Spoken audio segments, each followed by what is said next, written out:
Hi అండి, నమస్తే. Welcome back to our channel Krishna's vlogs.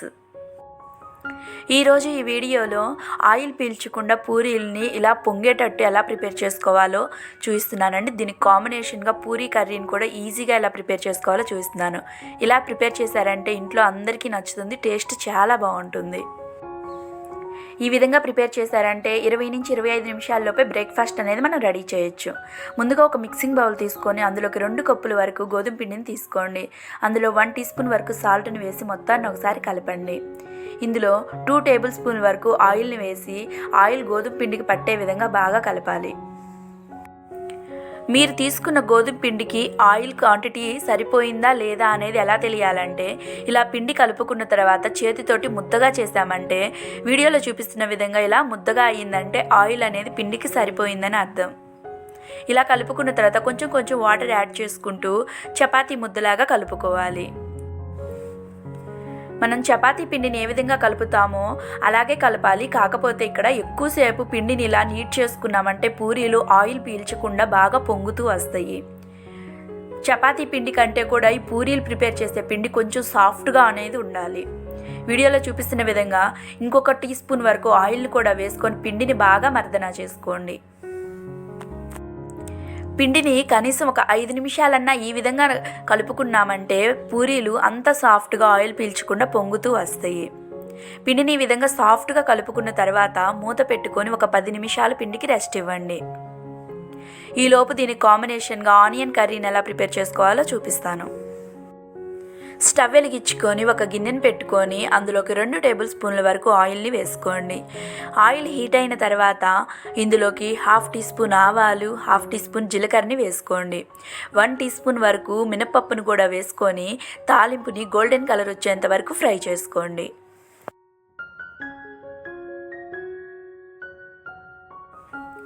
తాలింపు వేగిన తర్వాత ఇందులోకి పచ్చిమిర్చిని ఇలా పొడవుగా కట్ చేసి వేసుకోండి. ఇక్కడ స్పైసీనెస్ అనేది దీంట్లో కారం యాడ్ చేయం కాబట్టి కొంచెం స్పైసీగా ఉన్న పచ్చిమిర్చిని తీసుకుంటే టేస్ట్ అనేది బాగుంటుంది. ఒక రెమ్మ కరివేపాకును కూడా వేసుకొని 1 నిమిషం పాటు ఈ పచ్చిమిర్చిని వేపుకోండి. ఇందులో 3 పెద్ద ఆనియన్స్ని ఈ విధంగా పొడవుగా కట్ చేసి వేసుకోవాలి.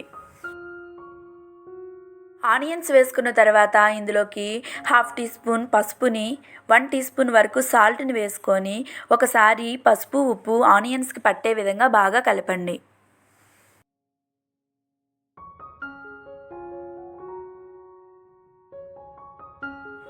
ఇలా కలుపుకున్న తర్వాత మూత పెట్టుకొని లో టు మీడియం ఫ్లేమ్లో మంటను పెట్టి 5 నుంచి 10 నిమిషాల వరకు ఆనియన్స్ని కుక్ చేసుకోవాలి.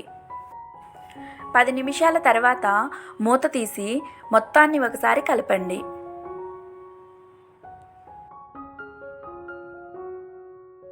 ఇలా కలుపుకున్న తర్వాత ఇందులోకి 1/2 టీ స్పూన్ వరకు అల్లం వెల్లుల్లి పేస్ట్ వేసుకొని పచ్చివాసన పోయేంత వరకు వేపుకోవాలి. ఇక్కడ ఈ కర్రీలో నేను బంగాళాదుంపల్ని యూజ్ చేయటం లేదండి. ఇది పూరీకి కాంబినేషన్గానే కాదండి, చపాతీకి కాంబినేషన్గా కూడా యూజ్ చేయొచ్చు. అల్లం వెల్లుల్లి పేస్ట్ పచ్చివాసన పోయిన తర్వాత ఇందులోకి ఒక చిన్న టమాటాని ఇలా కట్ చేసి వేసుకోండి. ఇది పూర్తిగా ఆప్షనల్ అండి. మీకు పచ్చిమిర్చి స్పైసీ లేనట్లయితే టమాటా వేయటం స్కిప్ చేసేసేయండి. మూత పెట్టుకొని ఆనియన్స్ సాఫ్ట్గా కుక్ అయ్యేంత వరకు కుక్ చేసుకోండి. ఆనియన్స్ ఈ విధంగా సాఫ్ట్గా కుక్ అయిన తర్వాత ఇందులోకి 150 ml వరకు వాటర్ని యాడ్ చేసుకోండి, లేదా ఆనియన్స్ మునిగేంత వరకు వాటర్ని యాడ్ చేసుకోండి. ఈ విధంగా వాటర్ని వేసుకున్న తర్వాత ఒకసారి మొత్తాన్ని కలిపి టేస్ట్ చూసుకొని ఉప్పు సరిపోకపోతే ఉప్పుని యాడ్ చేసుకోండి. మనం తీసుకున్న పచ్చిమిర్చి స్పైసీగా లేనట్లయితే ఈ స్టేజ్లో ఒక 2 పచ్చిమిర్చిని పొడవుగా కట్ చేసి కూడా యాడ్ చేసుకోవచ్చు. ఇలా సాల్ట్ వేసుకున్న తర్వాత మొత్తాన్ని ఒకసారి కలుపుకొని మూత పెట్టుకొని ఆనియన్స్ సాఫ్ట్గా కుక్ అయ్యేంత వరకు కుక్ చేసుకోండి. ఇప్పుడు ఒక బౌల్ తీసుకొని అందులోకి 2 లేదా 3 టేబుల్ స్పూన్ల వరకు శనగపిండిని తీసుకొని వాటర్ వేసుకుంటూ లంప్స్ లేకుండా పేస్ట్ లాగా కలుపుకోవాలి. ఈ విధంగా మిక్స్ చేసుకున్నామంటే ఉండలు లేకుండా ఇలా స్మూత్ పేస్ట్ లాగా శనగపిండి అనేది ఉంటుంది. ఇలా కలుపుకొని పక్కన పెట్టుకోండి. ఒక 5 నుంచి 10 నిమిషాలు కుక్ చేసుకున్న తర్వాత మూత తీసి ఒకసారి కలిపి చూడండి. ఆనియన్స్ అనేవి ఈ విధంగా సాఫ్ట్గా కుక్ అవ్వాలి. ఇలా కుక్ అయిన తర్వాత మంటను లో ఫ్లేమ్లో పెట్టుకొని మనం కలుపుకున్న శనగపిండిని మళ్ళీ ఒకసారి కలుపుకొని ఇందులోకి యాడ్ చేసుకోండి. శనగపిండి వేసుకుంటున్నప్పుడు ఫ్లేమ్ని మాత్రం లోలో పెట్టుకోవాలి. శనగపిండి పేస్ట్ని వేసుకున్న తర్వాత కొంచెం వాటర్ని కూడా యాడ్ చేసుకొని మొత్తాన్ని కలిసే విధంగా బాగా కలపాలి.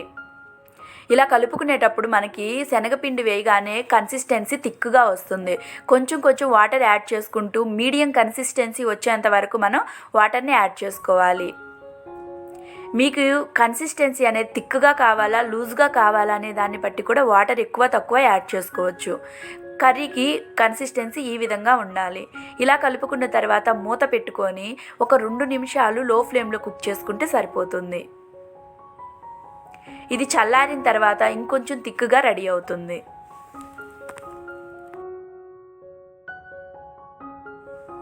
రెండు నిమిషాల తర్వాత మూత తీసి ఒకసారి మొత్తాన్ని కలపండి. ఈ విధంగా శనగపిండి పచ్చివాసన అనేది రాకుండా ఉండడానికి 2 నిమిషాలు లో ఫ్లేమ్లో కుక్ చేసుకుంటే సరిపోతుంది. స్టవ్ ఆఫ్ చేసుకొని కొత్తిమీర చల్లుకొని సర్వింగ్ బౌల్లోకి తీసుకొని సర్వ్ చేసుకోండి. అంతేనండి, పూరీలోకైనా చపాతీలోకైనా ఈ కర్రీ చాలా బాగుంటుంది. ఇప్పుడు పూరీల్ని ప్రిపేర్ చేసుకుందాం. మనం ముందుగా కలిపి పెట్టుకున్న పిండి ముద్దలో నుంచి ఒక చిన్న పిండి ముద్దను తీసుకొని ఈ విధంగా రౌండ్గా బాల్ లాగా చేసుకోండి. మిగిలిన పిండి ఆరిపోకుండా ఇలా మూత పెట్టుకొని పక్కన పెట్టుకోండి.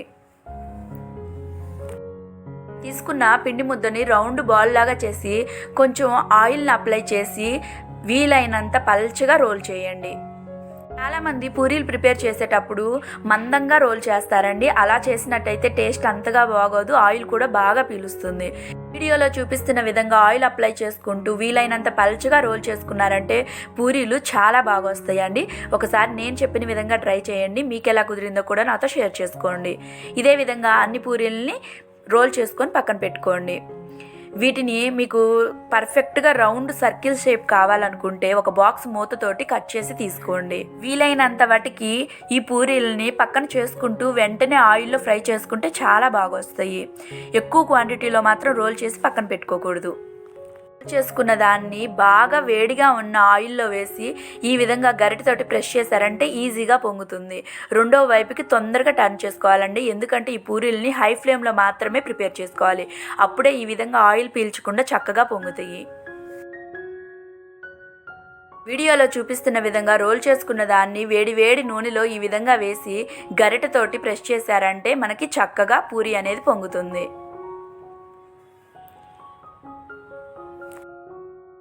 ఈ విధంగా చిన్న చిన్న టిప్స్ ఫాలో అవుతూ చేశారంటే పూరీలో ఆయిల్ పీల్చకుండా చక్కగా పొంగుతూ వస్తాయి. ఆయిల్ మాత్రం బాగా హీట్ అయి ఉండాలి, మంట కూడా హై ఫ్లేమ్లో ఉండాలి.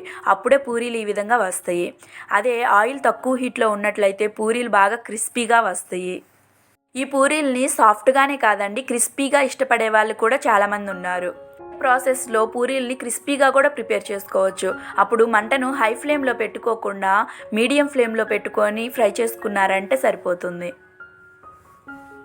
అంతేనండి, ఎంతో ఈజీగా తక్కువ టైంలో పూరీ కర్రీని ప్రిపేర్ చేయొచ్చండి. ఈ కర్రీ పూరీలోకి కాదు చపాతీ కాంబినేషన్ కూడా చాలా బాగుంటుంది. కనుక మీకు నచ్చినట్లయితే ఒక లైక్ చేసి మన ఛానల్ని సబ్స్క్రైబ్ చేయండి. మీకే పక్కనే బెల్ బటన్ ఉంటుంది, దాన్ని యాక్టివేట్ చేసుకోండి. అప్పుడే నేను వీడియోస్ ఎప్పుడైతే అప్లోడ్ చేస్తానో ఆ నోటిఫికేషన్ అనేది మీ ఫోన్కి వస్తుంది. మీరు ఇచ్చే ఒక లైక్, చిన్న కామెంట్ నాకు ఎంతో యూజ్ అవుతుంది. Please like, share and subscribe to my channel Krishna's vlogs. Thank you for watching.